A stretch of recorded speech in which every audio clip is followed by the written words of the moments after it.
Are you paying yourself correctly as a salon owner? The way that you take money out of your business could be costing you thousands in tax dollars. Let's break down how to correctly pay yourself based on your business structure. Hi, I'm Ross Loveland, the founder of True Profit Salons, and today we're talking about something every salon owner wonders at some point. How do I pay myself the right way without overpaying taxes or hurting my salon's cash flow? Whether you're just starting out or you've been in business for years, understanding how to pay yourself based on your business structure is key to keeping more money in your pocket and keeping your salon financially strong. Let's get into it. The first step is to understand your business's current legal setup. That has a big impact on your taxes and on how you pay yourself. In this industry, there are three main entities that salons and stylists usually choose: sole proprietor, LLC, and S corporation, or LLC taxed as an S corporation. If you have not consciously selected one of these, you just started taking guests, collecting money, then you are by default a sole proprietor. Sole proprietor pays themselves through owner's draws. That means that you just take money from the business. It can be transfers. You can write yourself a check, and just the company just pays you. It's as simple as that. We don't need to run a payroll, collect taxes. That's all we do. As a sole proprietor, we do not have as firm a legal distinction between the person and the business. So we do not have a liability protection.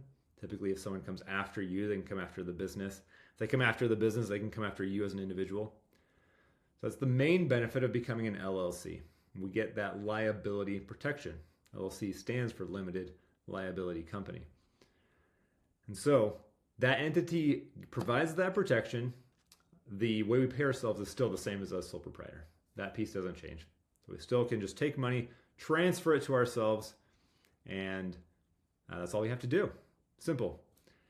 Once we become an S Corp or an LLC taxed as an S Corp, now we do have two ways that we want to be paying ourselves.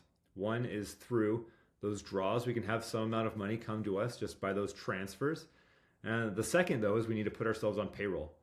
We cut ourselves a check through that. We withhold taxes, send those to their government agencies. The business itself pays a portion of taxes.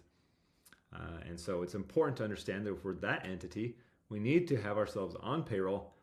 And then we also want to be taking some draws because there's some tax benefit that we'll get into in a little bit. Second step to paying ourselves as salon owners and stylists the right way is to keep business and personal finances separate. No matter what type of business structure you have, that's sole proprietor, LLC, or S Corp, separate finances are critical. That means that from the business bank accounts, we actually want separate bank accounts that are business accounts. We are operating our business, paying contractors, buying supplies, whatever it is, it's coming out of that account. And our personal expenses, our groceries, our fun, our entertainment, our rent, all of those things are coming out of our personal account. No matter which way you pay yourself, set a regular pay schedule for yourself. Even if you're taking those draws and you're not on payroll, build this consistency. It's going to help you manage both your personal and your salon's finances better. It's not just about organization. It's also key if you ever want to qualify for a loan, attract investors, or even sell your salon someday. The third and final step to paying yourself correctly and minimizing those taxes you need to pay is understanding the difference between those two entities, the sole proprietorship and the LLC, compared to the S Corp. So when we're taking those draws versus when we're taking the salary and the draws, what's the benefit? Why would I want to do that? There are substantial tax savings. It could be thousands of dollars. So when we're taking our pay as a draw, typically we're paying 30%. Around 30% of our money is going to taxes. We're paying self-employment taxes. We pay the employer side of Social Security and Medicare. We pay the employee side of Social Security and Medicare. We're paying income tax. And so this rate is pretty high. When we become an S Corp, we put part of our pay through salary. The IRS requires that it be a reasonable salary. And then part of our pay can be taken through those draws. In this scenario, it flips. The salary is the one that's taxed at the higher rate. we're going to pay the Social Security and the Medicare. That will be withdrawn from our employee portion. The company will pay the employer side of those taxes. There's also unemployment, workers' comp. Maybe your state has benefit funds. States also will have different payroll taxes that will vary by where you live. Those can add up. You pay all of those for that portion of your pay that runs through the salary. The savings comes from the draws when you're an S Corp. Those draws you get to take, and you don't pay any of those payroll taxes. The Social Security, the Medicare, the unemployment, the workers' comp, benefit funds, whatever other state taxes are in your area.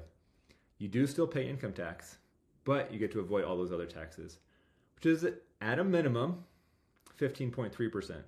That's the federal Social Security Medicare that you get to save. So it'll be at least that plus whatever state taxes are going to be added on top of that for you. Let's walk through a scenario. Let's say your salon has about $100,000 of profit.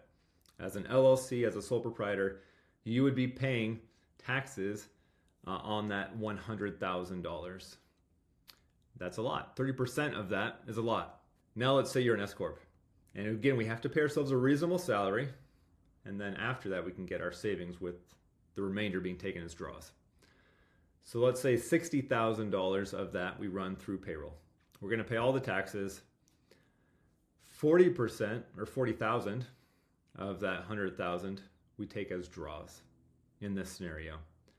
We get to save, again, minimum, the Social Security and Medicare, 15.3% on that $40,000. That is over $6,000 of tax savings just from changing your entity, just from changing the legal structure of your salon. So that's why it's so important that we understand what our legal structure is and that we've got the one that fits our situation, gets us the savings that we want. There are costs to being an S Corp. So if you don't have that level of profit, putting yourself on payroll, paying for that software, having someone help you with those taxes and filings costs money. Also, when you go to file your taxes at the end of the year, being an S Corp, you now need to file a corporate tax return. That's an additional cost. That might be around $1,000. So you want to make sure that your savings makes that worth it. Paying yourself the right way isn't just about getting a paycheck. It's about creating a financially healthy salon that supports your lifestyle and your long-term goals. If you want help figuring out the best way to pay yourself in your salon, make sure you've got the right entity, make sure you've got that separation of business and personal. Reach out. True Profit Salons is here to help you build a profitable salon and life you absolutely love.